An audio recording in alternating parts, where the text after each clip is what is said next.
My parents kidnapped me and held me hostage at their home so they could keep me away from my boyfriend, so I filed for protection orders and cut them out of my life. I got divorced mid last year 2020. I started dating my current boyfriend who is an absolute sweetheart. We both have a medical background working as paramedics. When we first started talking he exaggerated when he had been working at the ambulance company. Yes, it was kind of a lie, but what he said was he was still working there as a full-timer when he was really on a volunteer status for some time. Kind of stupid, but not the end of the world, at least I don't think so. In January, my boyfriend had to go to the ER for some pretty nasty bleeding ulcers and was subsequently admitted. On my way home early that morning I crashed my car, resulting in a crushed left foot, torn ligaments in the right knee, a nasty concussion/TBI, and bruised lungs. Somehow my parents found out that he had exaggerated his employment with the ambulance company and I think they may have blamed him for my car accident. I ended up being in the hospital for about a week, undergoing 2 surgeries for my foot, and finally being able to get discharged home. A lot of this time frame I don't remember because of my concussion, but I do remember some snippets. I remember my boyfriend coming and visiting me, helping me bathe, get up to use the restroom, which is incredibly hard with both legs not working, and so on, making sure I was comfortable and everything. My mom would come and visit me a couple of days during this time period and start telling me that my boyfriend was lying to me about a lot of random stupid stuff, and started planting these lies in my head when she knew I was compromised mentally. My boyfriend and his 2 kids had been living with me and my daughter up until this point. I initially wanted to come home to all of them for my healing process, which is still ongoing almost 5 months later. My parents barged into my apartment and kicked him and his 2 daughters out of my apartment, telling my complex that I wanted them out and I had specifically asked them to take care of it. I did no such thing. Since we were in the process of adding my boyfriend and the girls to my lease, this ended up in a near eviction for me and I had to go to my parents to rehab. A whole nother story, but it was hell. My parents had me block my boyfriend, and I didn't get the chance to see him again until nearly 3 weeks after I was released from the hospital, at which point I was able to talk to him and clear up all the lies my parents told me he had fed me. I realized that they had been the ones telling me lies. Now my parents have been assisting my boyfriend's soon-to-be ex-wife. They have been in the process of divorce for over a year, getting false protection orders against him, and trying to get his kids taken away from him. At first, I was wavering on who I stood behind, but my parents had started coming to my apartment, stalking me and my boyfriend, making threats against his life, and overall making it to the point where I didn't feel safe in my own home because I just don't know when they are going to show up and demand me to hand over my daughter, threatening to go to my ex-husband to try and get my custody taken away, and so much more. I have since cut them out of my life, blocking their numbers from my phone, and making sure they have no contact with my daughter, but I still feel terrible completely cutting them out. Am I doing the right thing? Update: I, 32F, was in a major car accident in January of 2021. Ironically, I had been taking my boyfriend, 36M, to the ER because he had bleeding ulcers and ended up getting admitted to the hospital that night. This was still when they were enforcing COVID rules, so I was booted out of the hospital at about 3 in the morning. When I left it was snowing, and not thinking hopped on the freeway, which wasn't a good idea. I had been driving a lifted Jeep Cherokee with mud terrain tires, not the best ever for snowstorm driving. Getting off the freeway to go home, my brakes locked up and I went into a light pole headfirst at about 60 miles per hour.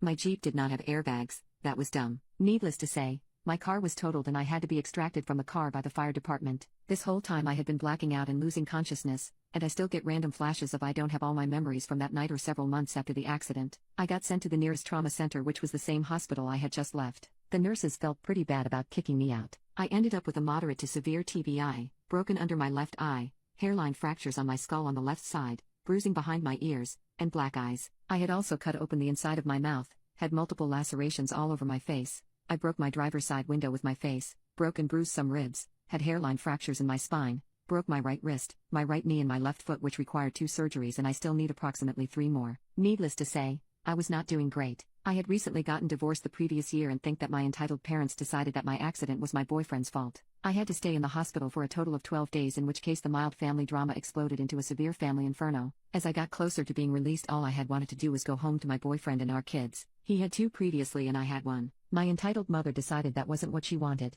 On the phone we sound almost identical. The whole time that I was in the hospital she had been getting on the phone and impersonating me to my apartment complex management, even going as far as calling the cops to get my boyfriend and his 2 kids removed from my apartment. They were not on my lease yet. My mother also forged my signature on hospital paperwork, and made up a story about how my boyfriend was abusive to me and got him banned from seeing me at the hospital, again forging my signature and writing a letter stating I didn't want to see him. This whole time I was still suffering from the effects of my TBI and was delirious from the combination of pain medications and brain fog from my head injury. Mother even had the locks changed on my apartment without my consent. When I finally was released from the hospital, I was in a wheelchair because of my broken foot that had just had 2 plates and 10 screws surgically put in to hold it together, and an ankle to hip brace on my other leg from my knee being broken. I requested to go home to my apartment, but again Mother played it that I couldn't go home because I had a 2nd-story apartment and couldn't take care of myself. So I got sent to stay at my parents' house, against my will, an hour away from home because mother wanted to make sure that I wasn't going to let my boyfriend come back to my apartment. I spent almost a whole miserable month there. Mother refused to take me home even after I got crutches and was able to bear some weight. Initially, they refused to even go get my crutches from town because they didn't want me to have more mobility. Eventually, it got to the point where I had a friend come and pick me up from EM's house so I could go home because they kept refusing to let me go.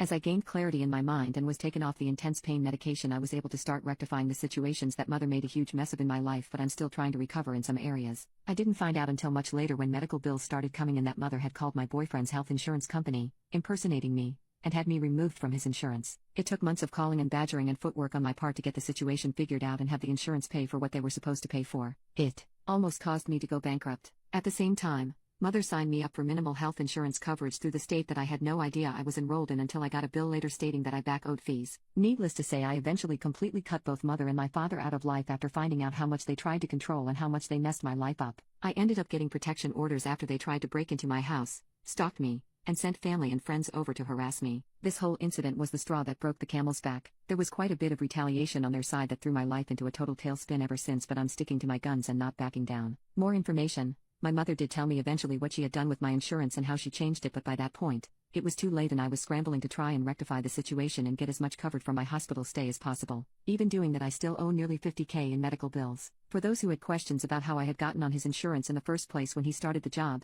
he had the insurance from which we had qualified as domestic partners because of how long we had been living together and how long the relationship had lasted. For everyone wondering if we went to the cops, or are filing charges or anything along those lines, it's a very long story, but yes, we are. I have a very good lawyer, who actually represents myself and my boyfriend. It took me a while after I got home to my apartment to get to the point where I cut contact with EM. When I finally got home, I tried to start seeing my boyfriend again, and we started the long process of trying to heal from what happened, since mother had essentially kicked him and his 2 kids out of my apartment in the middle of winter. They really had nowhere else to go. The kids ended up staying with friends for a while and he stayed in his car and rented a hotel room when possible. I wasn't fully aware of what exactly was going on at the time, as mother had my cell phone and access to my phone, and while I was at her home she watched like a hawk to make sure that I wasn't contacting him. If I did, I got berated, screamed at, and at one point did not have access to my phone, which was all very confusing because I was on very heavy-duty pain medication, as well as having the confusion from the TBI. After I had made it back to my apartment and started to have more contact with my boyfriend, my mother escalated, staying at my apartment even though I told her I was fine, showing up randomly, and eventually getting so angry that I refused to cut contact with my boyfriend that she threatened to unalive him. That was when I grew a slight backbone and decided that it just wasn't going to get better. At that point, I filed for protection as well as my boyfriend, who copied my paperwork. When the first protection orders got dropped because we didn't have enough evidence, she had gotten a lawyer at this point, but we did not because we couldn't pay for a retainer, and this was before I had gotten smart enough to install cameras and a call recorder on my phone. My mother went to the city's prosecutor's office and told them that she wanted to press charges of perjury against my boyfriend. This is where the friendship with the prosecutor started, and it was very hard for us to get anything to stick because mother was getting in with our local PD and the prosecutor. Yes, they ended up going after my boyfriend and not me. Yes, that is selective prosecution. Yes, it is very illegal. At this same time, my mother and father are retired and have nothing better to do with themselves. They had been in contact with my boyfriend's ex-wife, and at the same time we were getting beaten down with a perjury case. They also helped my boyfriend's ex-wife start a custody battle for his children. They had been separated for some time, but the divorce had been stalled in court for several years at this point. They also filed in small claims court for lawyer and court fees after our first protection order was removed.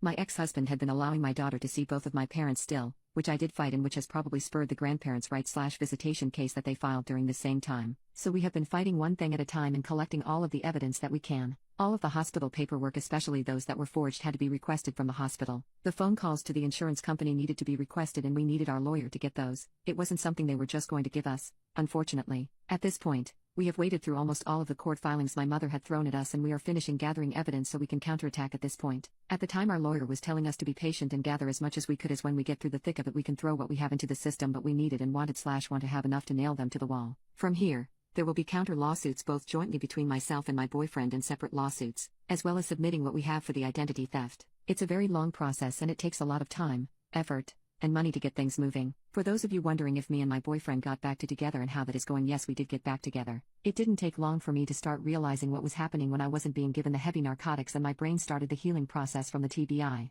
It did take time for me to wade through everything that happened and try and recall memories. We did get back together, found a new place, and moved back in together with his 2 kids and my daughter. We have had some hard times, and of course, we are both a little damaged from the whole process, but we both have counseling and are doing well.